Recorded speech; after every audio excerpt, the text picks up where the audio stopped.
Welcome to Sri Chakra news బులెటిన్ల ముందుగా headlines. Warangal తూర్పు జర్నలిస్టులు డబుల్ బెడ్రూమ్ల కోసం 5వ రోజు కొనసాగుతున్న దీక్ష.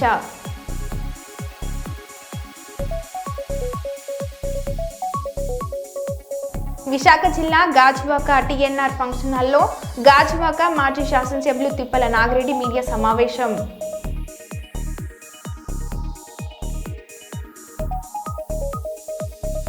తులం బంగారం ఏమైందని అడిగినందుకు బీఆర్ఎస్ కార్యకర్తలపై లాఠీచార్జ్ చేయించిన మంత్రి జూపల్లి.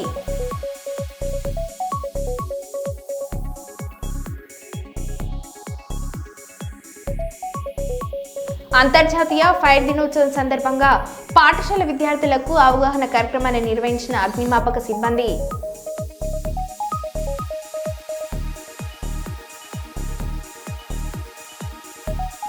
గారెపల్లి, నీర్కుల్ల, తొగరాయి గ్రామాల వడ్ల కొనుగోలు కేంద్రాలను ప్రారంభించిన ఎమ్మెల్యే చింతకుంట విజయ రమణరావు.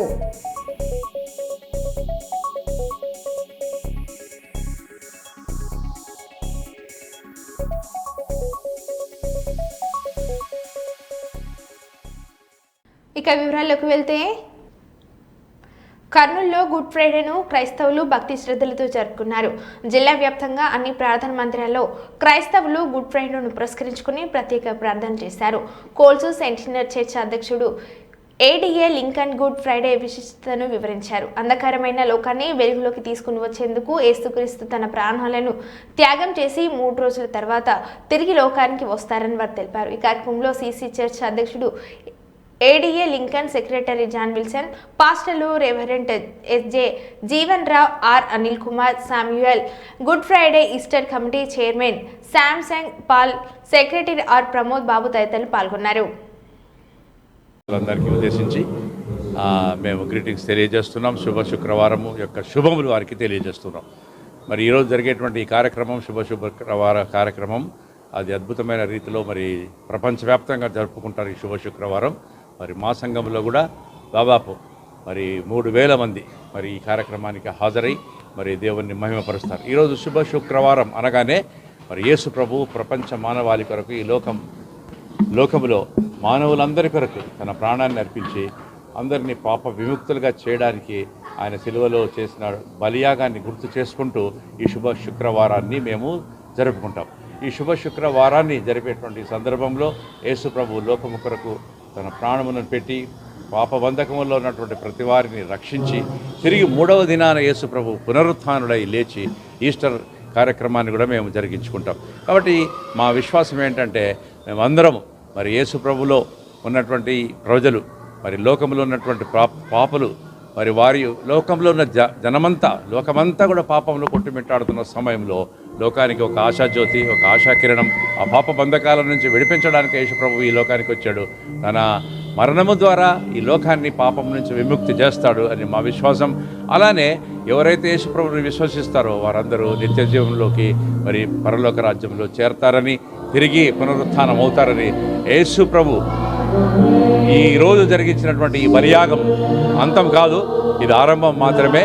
ఈ చీకటి నుంచి, అంధకారమైన ఈ లోకంలో నుంచి వెలుగులోకి ప్రసరింపజేయు అనే మాట జ్ఞాపకం చేస్తూ, అసతోమ సర్గమయ్య అనే మాటలు మనం జ్ఞాపకం చేస్తూ, నీతివంతుడని యేసును మనం కలిగి జీవించాలని, పాపముని విడిచి దేవుని యొక్క మార్గంలో నడవాలని, ఈ లోకమంతా ఈ యొక్క అంధకారంలో నిండి ఉన్న ఈ లోకాన్ని నుంచి ప్రభు వెలుగుకరుడైన యేసుక్రీస్తు చెప్పే అద్వితీయమైన మాటలు, నేనే మార్గమును, నేనే సత్యమును, నేనే జీవమునని, నేనే పునరుత్థానమును, నేనే జీవమునని చెప్పిన యేసు మాటలు విన్న ప్రతి క్రైస్తవ విశ్వాసం దేవుడు దీవించి ఆశ్రయించాలని, అలాంటి శుభప్రదమైన నిరీక్షణతో విశ్వాసులందరూ ముందుకు నడుస్తుండగా ఈ యొక్క కర్నూలు పుర ప్రజలందరూ ఈ యొక్క మంచి బాటలు నడవాలని, ప్రభువుని ఎరిగి ముందుకు నడవాలని కోరుకుంటూ,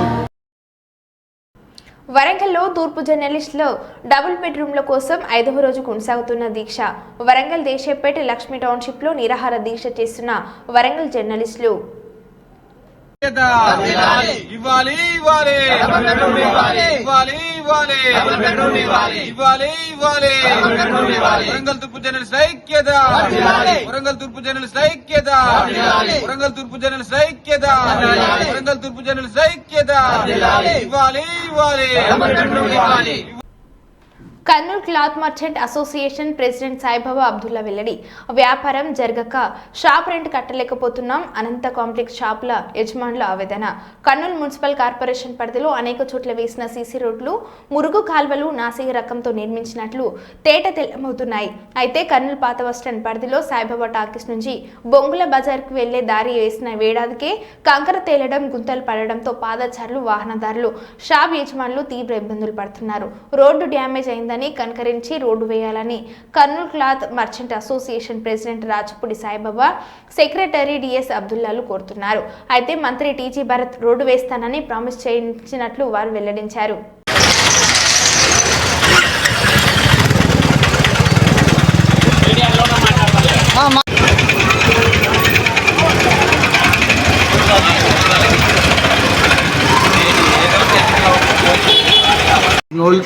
నెహ్రూ రోడ్ అనంత కాంప్లెక్స్ వదన రోడ్లు చాలా చెడిపోయినాయి సార్.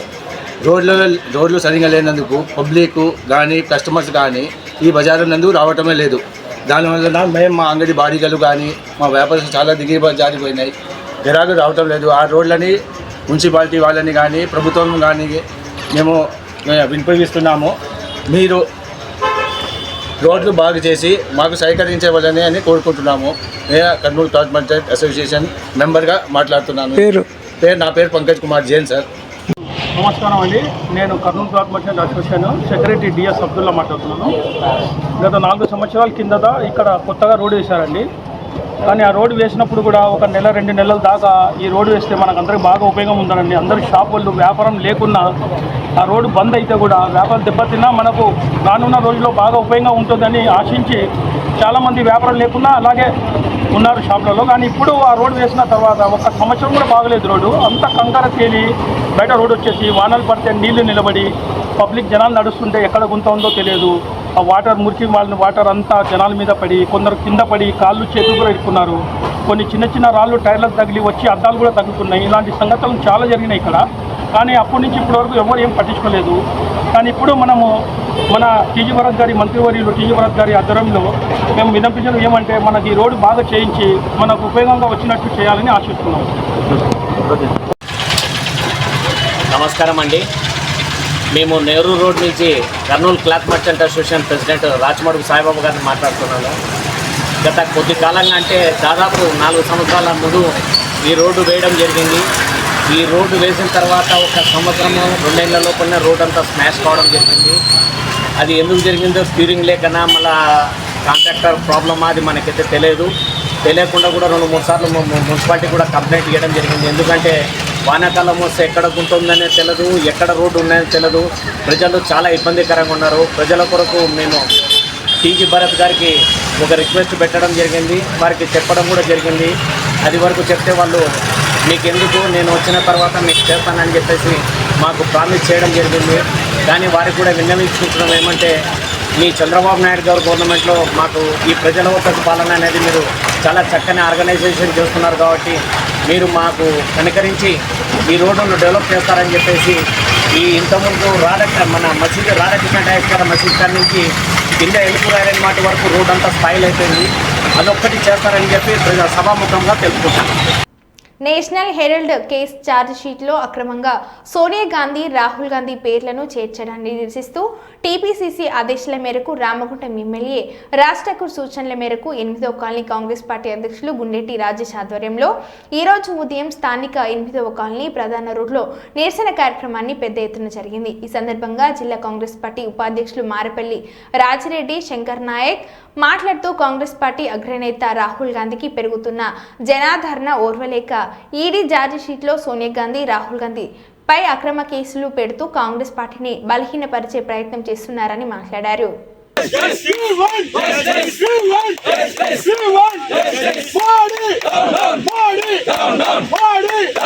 Party!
రాహుల్ గాంధీ గారి నాయకత్వం, రాహుల్ గాంధీ గారి నాయకత్వం, కాంగ్రెస్ పార్టీ, కాంగ్రెస్ పార్టీ, శ్రీధర్ బాబు గారి నాయకత్వం, శ్రీధర్ బాబు గారి నాయకత్వం, రాజ్ ఠాకూర్ గారి నాయకత్వం, రాజ్ ఠాకూర్ గారి నాయకత్వం, రాజ్ ఠాకూర్ గారి నాయకత్వం, కాంగ్రెస్ పార్టీ, కాంగ్రెస్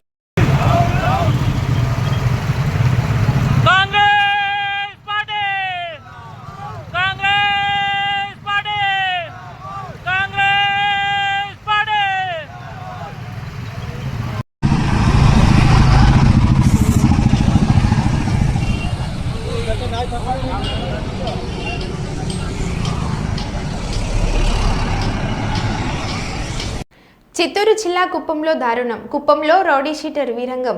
కుప్పంలో రౌడీ షీటర్ దాడి, మెకానిక్ మృతి. కుప్పం గూడుపల్లె మార్గంలో IRM డిగ్రీ సమీపంలో సంఘటన. కుప్పంలో రౌడీ షీటర్ దాడి, మెకానిక్ మృతి.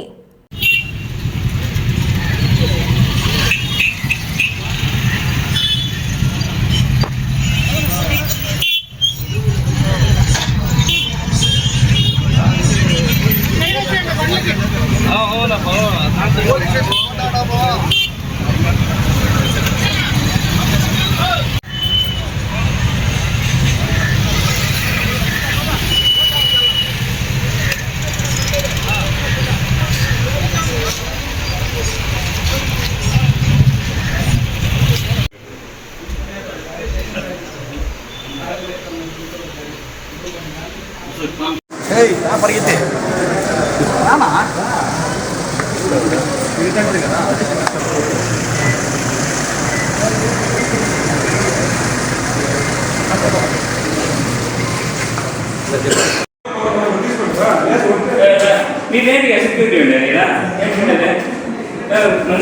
అయిపోయినా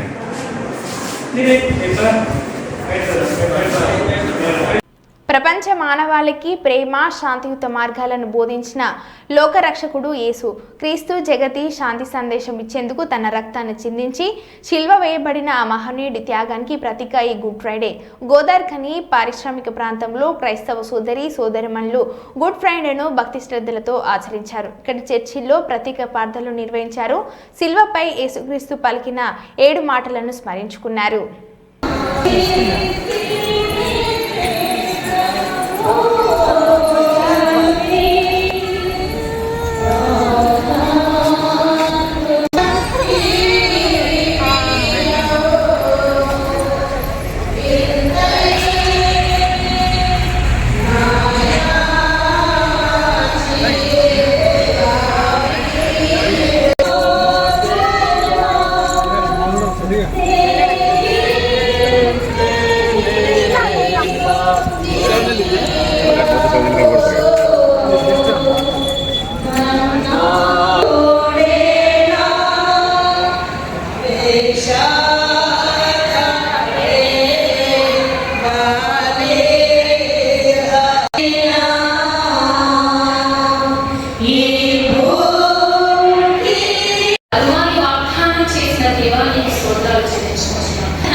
ఇసుమలో మనం పాట పాడుతూ నలుగురి 7 మాటల్లో నలుగురు వారికంటే కాబట్టి సమయమును చాలా ప్రాముఖ్యము. వాక్యం చెప్పిన తర్వాత మీరు ప్రార్థన చేయకూడదు. అనుకున్నా దాని వరకు లేట్ అయిపోయింది.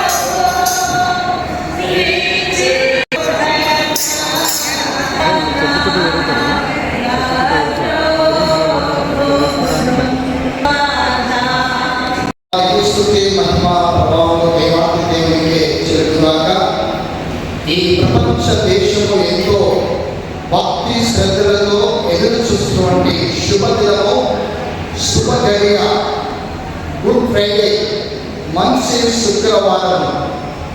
సంవత్సరంలో ఏ శుక్రవారానికి లేని ఘనత, మహిమ, ప్రభావము ఈ గుడ్ ఫ్రైడేకు, మంచి శుక్రవారానికి ఉందని మరోసారి జ్ఞాపకం చేస్తాను.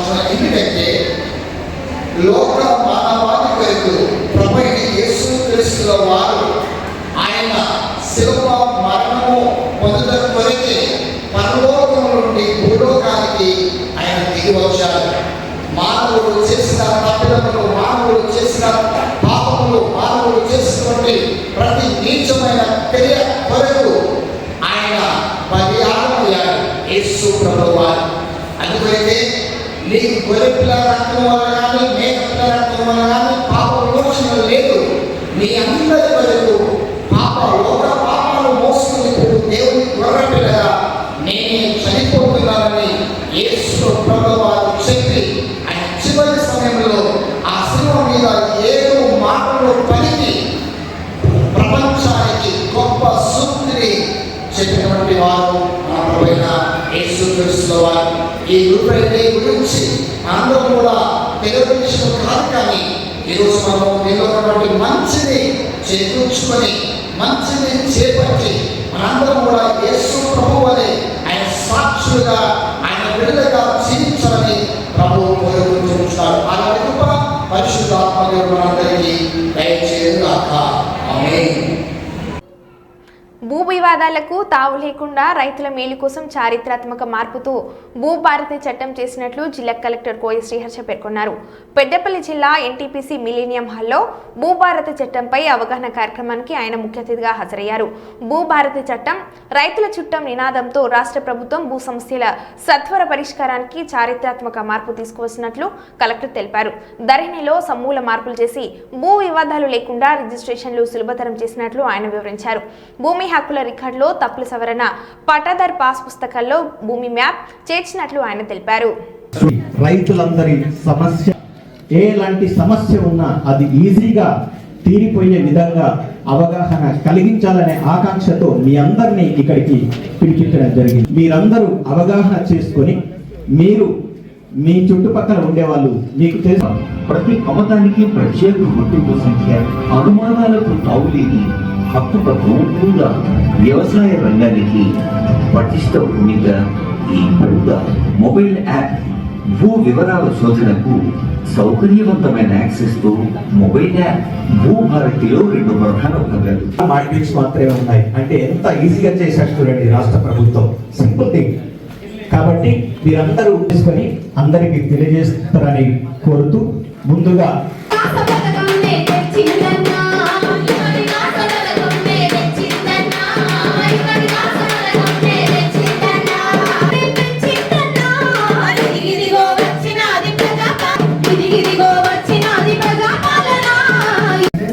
అంబేద్కర్ జయంతి రోజు మనం ఈ భూభారతి రూల్స్ అనేవి మనం ఇలా లాంచ్ చేసుకోవడం జరిగింది.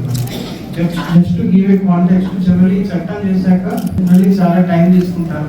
1971లో ఫస్ట్ రికార్డ్ ఆఫ్ రైట్స్ చట్టం తెచ్చాక రూల్స్ చేయడానికి 18 సంవత్సరాలు పట్టింది అనమాట అప్పటి గవర్నమెంట్కి, అప్పటి పరిస్థితి.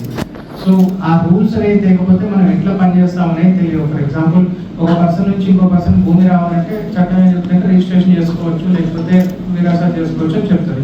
బట్ ఆ విరాసత్ ఎట్లా చేయాలి, ఎవరు చేయాలి, లేకపోతే మ్యూటేషన్ ఎట్లా చేయాలి, తహసీల్దార్ చేయాలా, కలెక్టర్ చేయాలా, లేకపోతే ఎంత టైంలో చేయాలి, దాని ప్రాసెస్ ఏంటి అనేది రూల్స్లో క్లియర్గా చెప్తారన్నమాట. గవర్నమెంట్ ప్లాన్ ఏంటంటే మేము ఇది లాంచ్ అయిన తర్వాత మీరు ఒక ల్యాండ్ కొన్నారు అంటే ఆ ల్యాండ్ ఇంత మన పాస్బుక్లో ఏముంటుంది, నా పేరు వచ్చింది, ఎక్కడ సర్వే నెంబర్ ఎంత కొన్నామని వచ్చింది, ఆ టేబుల్ లాగా వేసుకుంటాం అన్నమాట. ఇప్పుడు ఈ భూభారత్లో ఏం చెప్తున్నా అంటే అది గవర్నమెంట్ ఒక డేట్ ఫిక్స్ చేస్తే ఆ డేట్ నుంచి ఆ పాస్బుక్లో నా నెంబరే కాదు నా మ్యాప్ కూడా, సర్వే మ్యాప్ కూడా బుక్లోనే వచ్చింది. ఆ విధంగా గవర్నమెంట్ ప్లాన్ చేస్తున్నారు. సో దట్ ఇక పర్మనెంట్గా ఒక బుక్ ఉంటే ఒక బుక్లోనే అన్నీ వచ్చేస్తాయి. ప్లస్ దాంతోపాటు భూదార్ వస్తుంది, లేకపోతే నా మ్యాప్ వచ్చింది, నా సర్వే నెంబర్ వస్తాయి, అన్నీ ఒకే బుక్లో వచ్చేట్లు గవర్నమెంట్ ప్లాన్ చేయడం జరుగుతుంది అనమాట. అవి గవర్నమెంట్ ప్లాన్ ఏంటంటే మేము ఇది లాంచ్ అయిన తర్వాత మీరు ఒక ల్యాండ్ కొన్నారు అంటే ఆ ల్యాండ్ ఇంత మన పాస్బుక్లో ఏముంది, నా పేరు వచ్చింది, ఎక్కడ సర్వే నెంబర్ ఎంత కొన్నామని వచ్చింది, ఆ టేబుల్ లాగా వేసుకుంటాం అన్నమాట. ఇప్పుడు ఈ భూభారత్లో ఏం చెప్తుందంటే అది గవర్నమెంట్ ఒక డేట్ ఫిక్స్ చేస్తే ఆ డేట్ నుంచి ఆ పాస్బుక్లో నా నెంబరే కాదు, నా మ్యాప్ కూడా, సర్వే మ్యాప్ కూడా బుక్లోనే వచ్చింది. ఆ విధంగా గవర్నమెంట్ ప్లాన్ చేస్తున్నారు. సో దట్ ఇక పర్మనెంట్గా ఒక బుక్ ఉంటే ఒక బుక్లోనే అన్నీ వచ్చేస్తాయి. ప్లస్ దాంతోపాటు భూదార్ వస్తుంది, లేకపోతే నా మ్యాప్ వచ్చింది, నా సర్వే నెంబర్ వస్తాయి, అన్నీ ఒకే బుక్లో వచ్చేట్లు ఇంకా స్టెబిలైజ్ అవ్వలేదు, లేకపోతే ఇంకా బెటర్ సిస్టమ్ అవసరం ఉంది అని గవర్నమెంట్ భావించి వీటన్నిటికంటే నాన్ అగ్రికల్చర్ ల్యాండ్, వ్యవసాయేతర భూములన్నింటినీ సపరేట్గా రికార్డ్స్ మెయింటైన్ చేసేటట్టు కూడా ఇందులో ఆప్షన్ ఇవ్వడం జరిగింది అనమాట. విశాఖ జిల్లా గాజువాక టీఎన్ఆర్ ఫంక్షన్ హాలులో గాజువాక మాజీ శాసనసభ్యులు తిప్పల నాగిరెడ్డి మీడియా సమావేశాన్ని నిర్వహించారు. ఈ సందర్భంగా ఆయన మీడియాతో మాట్లాడుతూ, నా పెద్ద కుమారుడైన తిప్పల వంశీరెడ్డి వైసీపీలో కార్పొరేటర్గా కొనసాగుతూ తాజాగా నాదెండ్ల మనోహర్ ఆధ్వర్యంలో జనసేనలో చేరడంతో తను అసహనంను వ్యక్తం చేశారని అన్నారు. ఈ సమావేశంలో నియోజకవర్గం సమన్వయకర్త తిప్పల దేవన్ రెడ్డి తదితరులు పాల్గొన్నారు. ఈరోజు ఈ ప్రెస్ మీట్ పెట్టినందుకు కారణం మీకు తెలియనిదేం కాదు, అందరికీ తెలుసు. పేపర్లో కూడా టీవీల్లో కూడా వచ్చింది. నా పెద్ద కుమారుడు వంశీరెడ్డి 74వ వార్డు కార్పొరేటరు ఈ రోజున మరి నాదెండ్ల మనోహర్ ద్వారా జనసేనలో జాయిన్ అవ్వడం, అది రిలీజ్ అవ్వడం కూడా మనం చూసాం. దీనికి ముందు కూడా ఆయన తెలుగుదేశం పార్టీ అధ్యక్షుడు ఎమ్మెల్యేల్ని టౌన్లో కలవడం, దరిమిల అక్కడ నేను జనసేనలో జాయిన్ అవుతాను రామకృష్ణ గారి ద్వారా అనడం, ఇవన్నీ కూడా తెలిసిన తర్వాత ముందు కూడా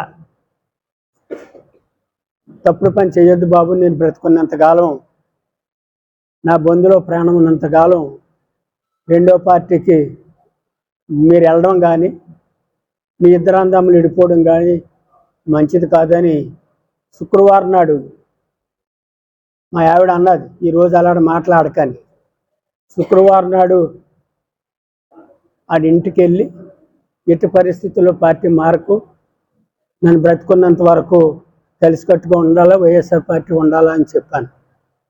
కానీ నా మాటని లెక్క చేయకుండా నాకు అర్జెంట్ అయిన పని ఉందని చెప్పి ఆ రోజునే టౌన్లో తెలుగుదేశం ఎమ్మెల్యేలే పల్లా శ్రీనివాసరావుని కలవడం జరిగింది. దరిమిలా కూడా నేను ఆయనతో మాట్లాడడం జరిగింది. నేను ఎక్కడికి వెళ్ళిపోను, నేను ఓటింగ్లో పాల్గొను, నేను ఎవరికి కూడా ఏ పార్టీకి సపోర్ట్ చేయను, ఇంట్లో ఉండిపోతాను అని చెప్పిన వ్యక్తి. అలాంటి సందర్భంలో కొడుకు కదా నిజమే చెప్తుండని నమ్మి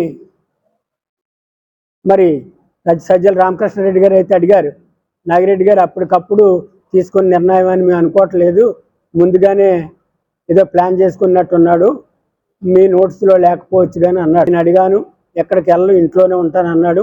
ఇంట్లోనే ఉంటున్నాడు. అయినా మరి ఈ రకమైన ఆల్ఎఫ్ఎస్ సడన్ నిర్ణయం తీసుకున్నాడు. తీసుకున్న తర్వాత మేము చేయగలిగింది కూడా ఏముంటుంది చెప్పండి, వేళ చిన్న పిల్లలు ఏం కాదు, కొట్టి తిట్టి ఇంట్లో బంధిస్తూ ఉండిపోయినందుకు, పాలు తాగిన పిల్లలేం కాదు అని చెప్పడం జరిగింది.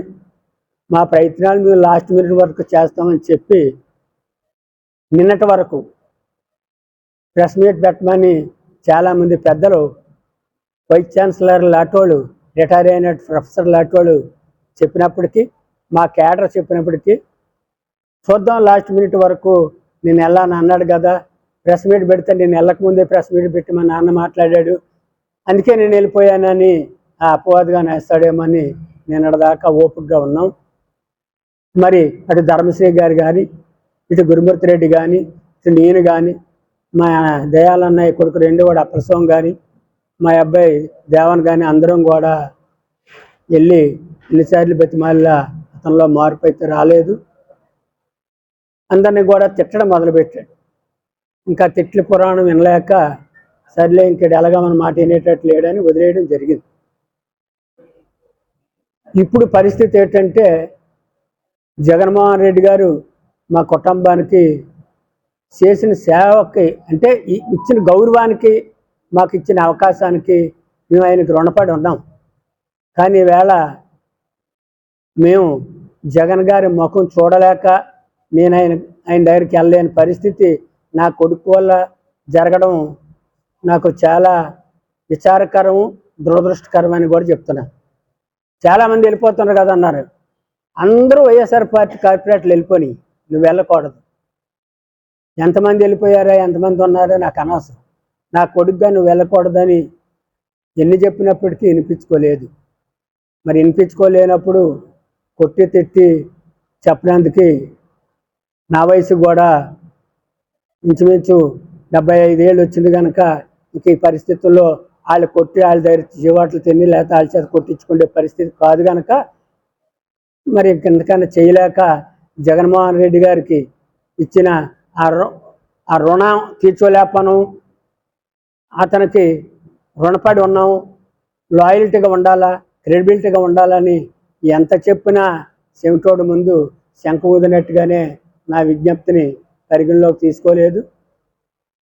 ఈవేళ ఈ పరిస్థితి వచ్చి ప్రెస్లో వాడి గురించి నా కొడుకు గురించి నేను మాట్లాడుకునే పరిస్థితి వస్తుందని నేను ఎప్పుడు కూడా అనుకోలేదు.